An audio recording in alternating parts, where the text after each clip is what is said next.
দক্ষিণ পশ্চিমাঞ্চলের এক শহর চেংদু। একদিকে অর্থনৈতিক প্রবৃদ্ধি, অন্যদিকে পরিবেশ সংরক্ষণ। এই দুয়ের মধ্যে ভারসাম্য রক্ষার দৃষ্টান্ত আজ চেংদু।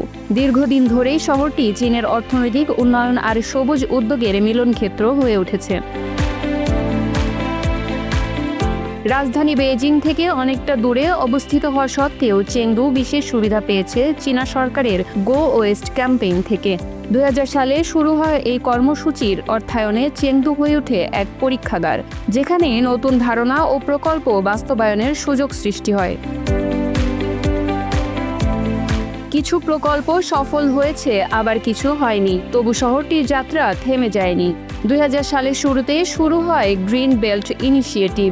লক্ষ্য ছিল কারখানা ও যানবাহনের দূষণ কমাতে শহরের চারপাশে বৃক্ষ ও পার্কের এক প্রাকৃতিক বাধা তৈরি করা। পুরো ভিডিওটি দেখতে কমেন্টসে পিন করা লিঙ্কটি ক্লিক করুন।